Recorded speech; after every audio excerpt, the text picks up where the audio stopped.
द्वितीय शुभ मुहूर्त है और सबसे पहले तो आपको बहुत बहुत बधाई, बहुत बहुत शुभकामनाएं। Thank you. पिछले सीजन के मुकाबले इस बार किसानों के लिए आप क्या नई सुविधाएं लेकर आ रही हैं? अब किसानों के लिए हमारी तरफ से बहुत सारी सुविधाएं यही हैं कि किसी भी तरीके का जो पिछली बार में अगर गलती से हुआ हो किसान की, सबसे पहले मुझे अच्छी बिक्री देना है और बिक्री के साथ साथ उसका जो पेमेंट है उसको ये सुनिश्चित करना है कि हर किसान को समय से और उसका जो भी वाजिब मूल्य तय हुआ है वो उसके घर तक जाए। और उसका रख रखाव, इसमें जो भी हमारे साथ मशीनरी का है, स्टाफ है और भी है, जो वहाँ की कंडीशन टेम्परेचर की है, वो सारे इनको हम और अपग्रेड कर रहे हैं। जैसे कि छिबरामऊ और कन्नौज क्षेत्र में आलू की पैदावार बहुत होती है, अक्सर जाम और लंबी लाइनों की समस्या रहती है जी। इस बार किसानों को लाइन में ना लगना पड़े, इसके लिए आपने क्या इंतजाम किए हैं? किसानों को लाइन में ना लगना पड़े इसके लिए मेरी व्यवस्था ये है कि जो मैन पावर होती है उसको हम पर्याप्त संख्या में, जैसे हमारे मान लीजिए 3 चैम्बर रन कर रहे हैं तो हमने पर्याप्त संख्या में अपनी मैन पावर को रखा है। और ट्राली का यानी कि एंट्री गेट से होगी, अलग अलग ट्रालियां डाइवर्ट होती जाएंगी हर चैम्बर को और यथाशीघ्र उनका माल अनलोड करके एग्जिट गेट से, निकासी गेट से हम उन्हें बाहर कर देंगे जी।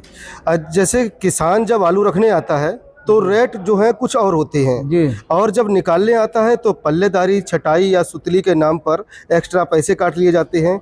क्या आप आज साफ करेंगे कि आपके रेट में कुछ शामिल है या बाद में कोई छिपा हुआ खर्चा भी लगेगा? एक पूर्व सैनिक होने के नाते ये कदापि नहीं हो सकता है। हमारे यहाँ किसी भी तरह का एक्स्ट्रा कोई भी बैगेज नहीं लिया जाता है और इसके लिए हमारे बड़े भाई साहब भी, वो भी पूर्व सैनिक हैं, हमारा भतीजा, ये सारे लोग और कंपनी का पूरा सहयोग रहता है और हम कंप्लीट मॉनिटर करते हैं कि कोई किसान की अगर पीड़ा है उसे तत्काल उसका निवारण किया जाए। कोल्ड स्टोरेज तो बहुत हैं, लेकिन एक किसान देवकीनंदन त्रिपाठी कोल्ड स्टोरेज पर भरोसा क्यों करे?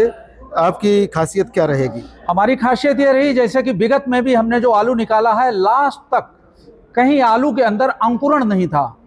आलू जैसा किसान ने डाला था हमने वैसा किसान को हैंडओवर किया है, व्यापारी को दिया है।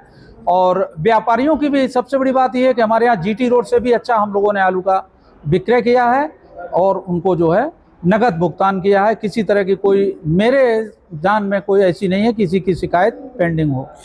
इस बार आलू के बाजार भाव को लेकर आपका अनुभव क्या कहता है? किसानों को कब तक आलू रखना चाहिए? मेरा अनुमान यही है कि मैं एक पहले किसान था, अभी मान लीजिए कोल्ड को रन कर रहा हूँ, तो मुझे लगता है ऐसा कभी नहीं है। 2-3 भाव में उतार चढ़ाव जरूर होता है 2-3 बार साल में, और मैं किसानों से यही अनुरोध करूंगा, अपने व्यापारियों से भी अनुरोध करूंगा कि उस समय ज़्यादा से ज़्यादा अवेयर रहें और अपने माल को ज़्यादा संख्या में निकालें ताकि ये घाटे का सामना भविष्य में ना करना पड़े। सर, एक लास्ट सवाल और है जी। बीमा तो कागजों में होता है, लेकिन अगर मशीन खराब होने या गैस रिसाव होने से किसी किसान का पूरा लॉट खराब हो गया हो तो क्या कोल्ड मालिक अपनी जेब से तुरंत भरपाई करेगा या किसान को बीमा कंपनी के चक्कर काटने पड़ेगा? अगर कोल्ड की वजह से, गैस की कमी से, टेम्परेचर की कमी से या मेरे किसी भी सिस्टम की कमी से कोल्ड का हुआ है तो कंपनी उसका पूरा खर्च वहन करने को हमेशा तत्पर है। इस टाइम कैमरे पे आपको कई हजारों किसान देख रहे हैं जी, तो आप क्या कहना चाहेंगे किसानों के लिए? मैं किसानों से यही अनुरोध करना चाहूँगा,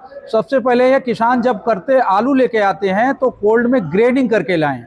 ग्रेडिंग के साथ साथ बारदाना भले वो हमसे ना लें, लेकिन बारदाने की क्वालिटी अच्छी होनी चाहिए। और साथ ही साथ मैं इतना ज़रूर आश्वस्त करता हूँ कि हमारे कंपनी का स्टाफ, हमारे व्यापारी लोग बहुत ही ईमानदारी से, कर्मठता से और किसानों के साथ जितना भी न्याय होगा मैं हमेशा करता रहूँगा। और शायद यही मेरे जीवन का एक सैनिक रहा हूँ और अनुशासन के साथ ये काम भविष्य में भी होता रहेगा जब तक ये कंपनी हम लोग रन कर रहे हैं जी। इस बात का मेरा वादा है और विश्वास दिलाता हूँ जी। बहुत बहुत धन्यवाद। Thank you very much. Thank you.